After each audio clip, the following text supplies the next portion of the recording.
Ibu-ibu sehat, Bu? Bapak sehat ya, Pak? Alhamdulillah.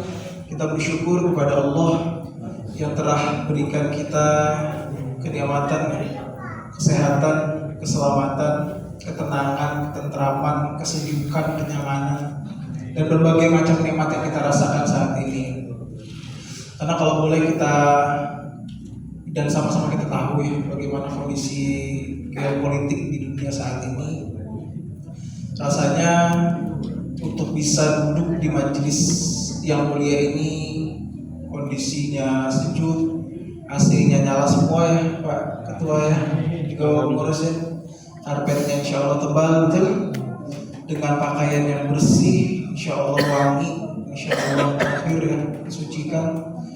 Kalau kita bandingkan dengan saudara-saudara kita seiman yang saat ini sedang berjuang, baik itu yang ada di Palestina maupun yang ada di Iran, rasanya sangat amat kufur kalau kita tidak sering-sering mengucapkan rasa syukur.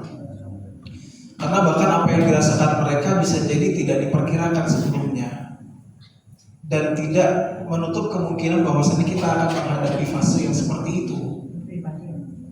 Oleh karenanya memang Allah tidak pernah sampai menegaskan agar kita bersyukur setiap detik, setiap menit. Allah hanya menghimbau kita agar senantiasa bersyukur. Dan kalau kita bersyukur, Allah berjanji Allah akan tambah nikmatnya, gitu ya Bapak. Kalau kita kufur, maka Allah ancam dengan adabnya yang pedih. La in kafartum la azidannakum wa la in kafartum inna adabi lasyadid. Semoga pada malam yang mulia ini kita masuk ke dalam golongan hamba-hamba Allah yang senantiasa senang untuk bersyukur dan selalu berada dalam naungan Allah Subhanahu wa taala. Amin. Amin ya Allah. Bapak Ibu yang dirahmati Allah Subhanahu wa taala, singkat saja karena kultum itu kalau di momen taraweh bisa berlebih. Kultum itu kan banyak artinya, betul ya Pak? Saya boleh kutip kultum itu sekurang-kurangnya ada 3. Yang pertama, kuliah 7 menit. Yang kedua, kuliah 17 menit. Yang ketiga, kuliah 70 menit. Nah, ini kalau terawih biasanya momennya fleksibel nih, karena kita lagi qiyamul lail, betul ya Pak? Nah, pertanyaannya, milih yang mana Pak? 1, 2, 3?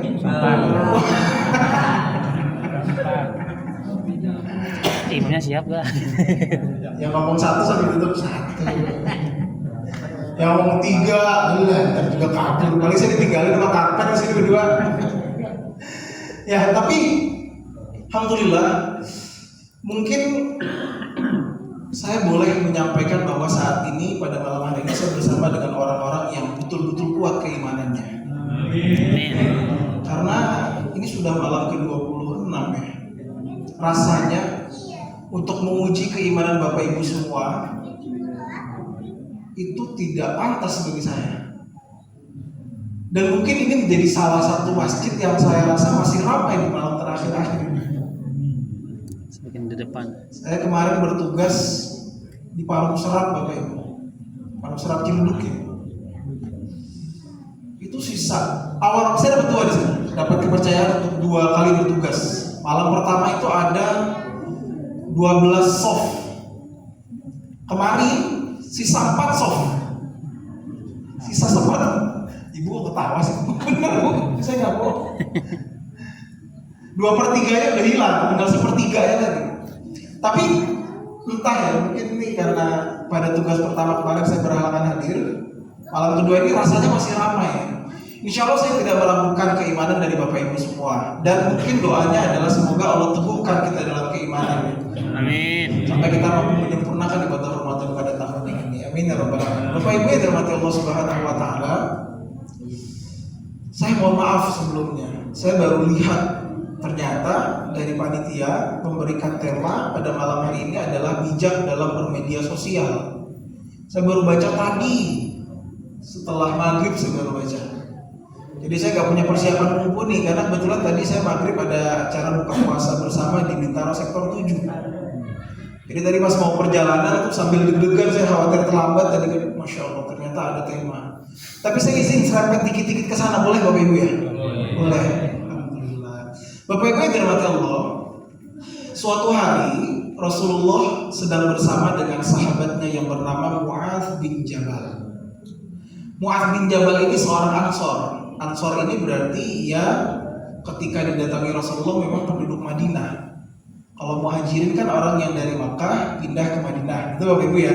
Orang Ansor, orang yang bermukim di Madinah, lalu menerima orang-orang Muhajirin. Mu'adz bin Jabal ini adalah sahabat Rasul yang dari kalangan Ansor. Ia masuk ke dalam agama Islam pada usia 18 tahun. Sampai akhir hayatnya beliau dikenal sebagai ahli fikih. Bahkan Rasulullah menyampaikan kalau kita mau tahu tentang hal yang halal dan haram, maka tanyalah kepada Mu'adz bin Jabal, itu kata Rasulullah dalam hadis riwayat Tirmidzi. Jadi luar biasa kepakaran Mu'adz bin Jabal. Suatu hari Rasulullah menyampaikan kepada Mu'adz bin Jabal yang termaktub dalam hadis riwayat Abu Dawud. Kata Rasulullah, "Ya Mu'adz, wahai Mu'adz," kata Rasulullah, "Wallahi." Kalimat pertama yang Rasulullah sampaikan kepada Mu'adz adalah wallahi. Apa artinya Bapak Ibu? Demi Allah. Demi Allah. Wallahi, kata Rasulullah kepada Mu'adz bin Jabal. Wallahi. Lanjutannya, uhibbuka. Wallahi, demi Allah, aku mencintaimu, kata Rasulullah kepada Mu'adz bin Jabal. Lalu Rasulullah menyampaikan, la tuakhirus shalah illa bihadzal du'a. Kata Rasul, janganlah engkau mengakhirkan sholat sampai engkau mengucapkan doa ini. Jadi Rasulullah memberikan wasiat kepada Mu'adz bin Jabal untuk jangan sampai kita meninggalkan satu doa yang keramat, doa yang sering didawamkan oleh para ulama, yang saya berharap pada malam hari ini kita semua dapat menghafal doa ini. Kenapa? Karena kata Rasulullah, jangan sampai setelah kita sholat kita melewatkan doa ini. Apa doanya? Boleh saya minta Bapak Ibu mengikuti ya? Bismillahirrahmanirrahim. Bismillahirrahmanirrahim. Allahumma Allahumma a'inni ala dzikrika wa syukrika syukrika wa husni ibadatika. wa husni ibadatik. Ada Bapak Ibu yang sudah hafal doa ini? Nah, ya. Ini sudah masyhur doa ini. Biasanya imam sholat rawatib itu sering membaca doa ini ketika selesai menunaikan sholat berjamaah. Doa ini menjadi wasiat dari Rasulullah kepada Mu'adz bin Jabal. Kita lihat dalam matan hadisnya, atas dasar cinta dan dengan pertaruhannya kepada Allah. Wallahi uhibbuka, itu kata Rasulullah. Berarti doa ini gak main-main.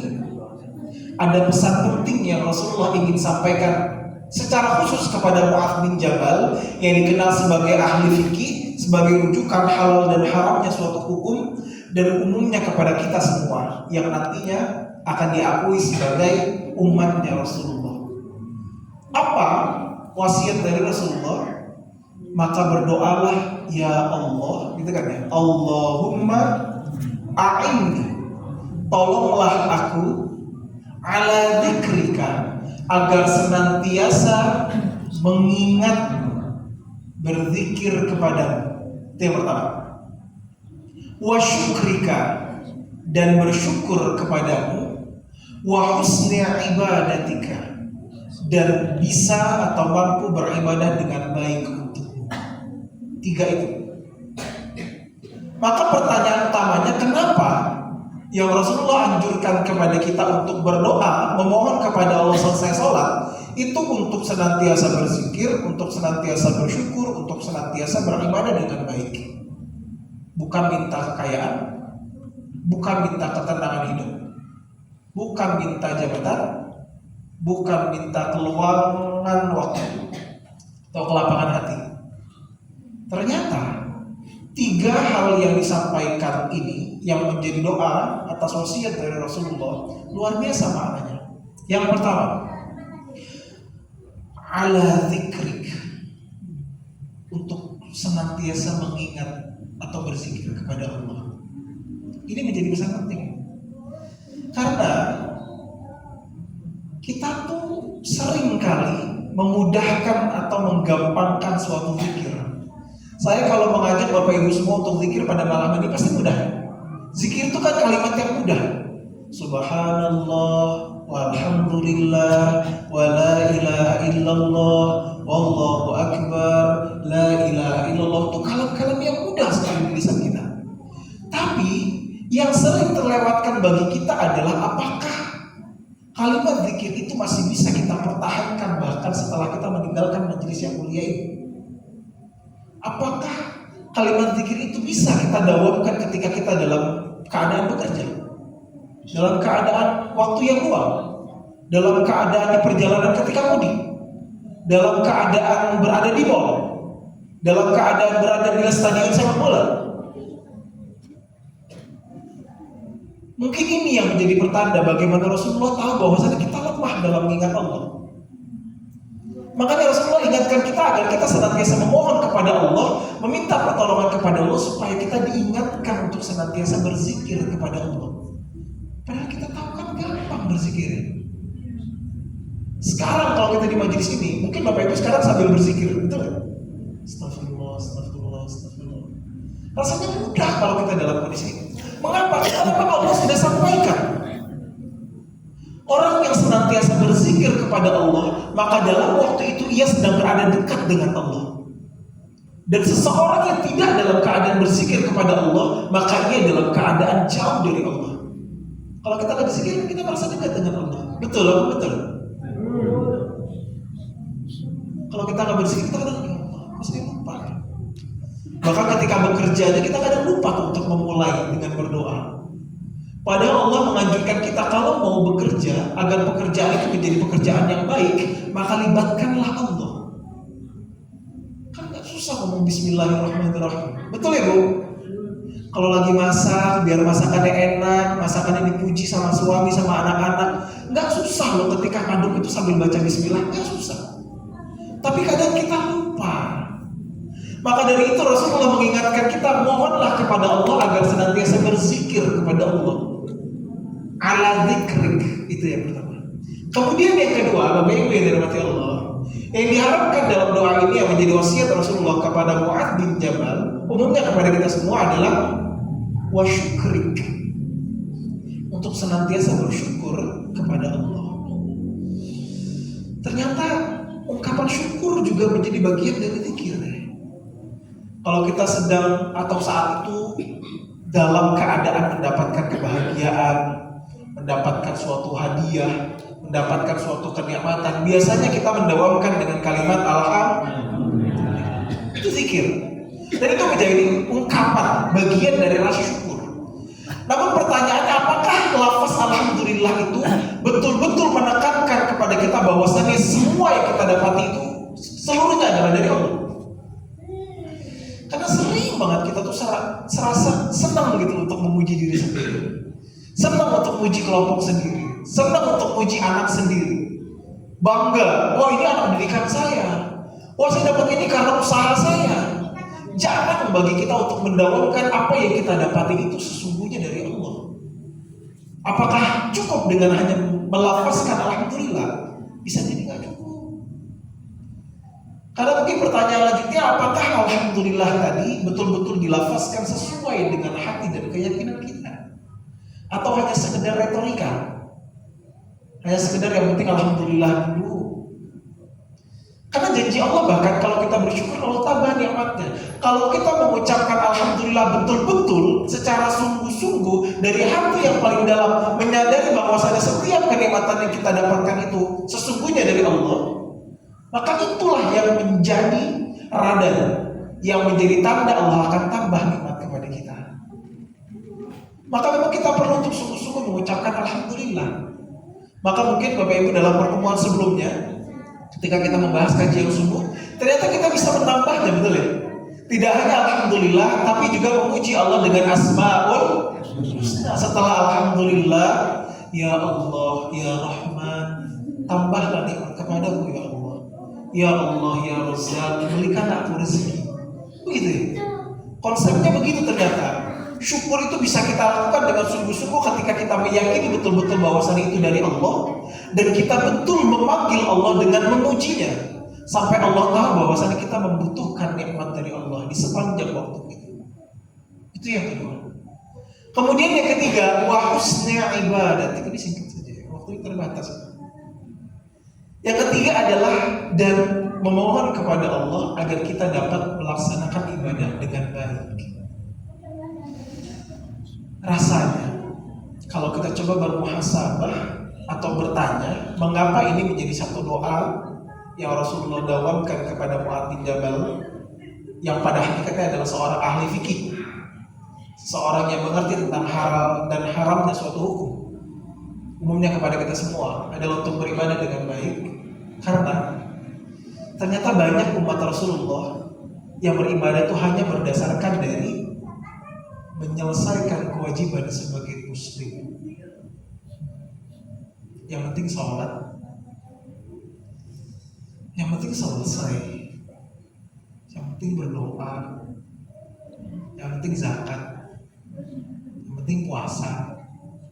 Entah apa yang dilihat pada saat puasa, entah apa yang dikerjakan ketika puasa, entah apa yang dipikirkan ketika sholat. Itulah mengapa Rasulullah berpesan kepada kita, mohonlah kepada Allah supaya kita bisa beribadah dengan baik, dengan khusyuk, dengan ikhlas, dengan niat yang tulus, dengan niat yang lurus. Karena ternyata Rasulullah telah memberikan satu pertanda bahwa umatnya nanti ketika beribadah pun ada yang tidak fokus dalam ibadahnya. Maka kita perlu memohon kepada Allah. Dengan permohonan tadi, kita berharap agar Allah menjaga kita dalam keadaan ibadah yang baik, sholatnya khusyuk, tidak terganggu dengan rutinitas aktivitas. Bahkan tadi 3 pesan tadi memang menandai bahwasanya kita perlu untuk menjadi seorang muslim yang istiqomah, zikir istiqomah, syukur istiqomah, ibadah istiqomah. Keseluruhnya adalah mengapa itu menjadi satu doa, karena kelemahan kita adalah kita kurang dalam memahami istiqomah itu sendiri. Iman kita naik turun. Maka kita perlu mendawamkan doa ini agar kita mendapatkan petunjuk dari Allah, supaya Allah menjaga kualitas keimanan, ketakwaan kita kemudian. Oleh karena itu Bapak Ibu yang dirahmati Allah Subhanahu wa taala, dalam rangka memanfaatkan momentum Ramadan ini, khususnya kalau tadi dikaitkan dengan tema dengan media sosial Bapak Ibu, rasanya kita perlu untuk memaksimalkan waktu kita dengan baik. Nggak ada bahkan para ulama yang sampai melarang kita untuk bermedia sosial. Silahkan, bisa jadi itu adalah media untuk kita melakukan syiar atau dakwah. Karena mungkin atau bisa jadi beberapa dari kita memang tidak pandai untuk berkata-kata, tidak memiliki kesempatan untuk bisa berbicara di hadapan umat, tidak bisa untuk menyampaikan sesuatu yang baik. Namun dengan kata-kata, dengan menjaga diri, menjaga akhlak, menjaga kepribadian, itu juga menjadi satu syiar. Yang apabila kita memohon kepada Allah agar kita istiqomah, insya Allah Allah menerima itu sebagai syiar. Oleh karena itu Bapak Ibu yang dirahmati Allah Subhanahu wa taala, momentum Ramadan ini harus kita manfaatkan. Jangan sampai kita terlalu berlebihan dalam menggunakan media sosial. Ingatlah bahwasanya Allah berpesan kepada kita agar kita senantiasa memohon pertolongan kepadanya. Dengan apa? Dengan senantiasa berzikir, dengan senantiasa bersyukur, dan dengan senantiasa beribadah dengan sebaik-baiknya. Semoga Allah menyempurnakan ibadah Ramadan kita pada tahun ini agar kita masuk ke dalam golongan hamba-hambanya yang muttaqin, yang sukses untuk menghadapi Ramadan. Amin ya rabbal alamin. Demikian Bapak Ibu, selamat menunaikan ibadah sholat tarawih dan sholat witir. Terima kasih, mohon maaf atas segala kekurangan. Walafu minkum, wassalamualaikum warahmatullahi wabarakatuh. Waalaikumsalam.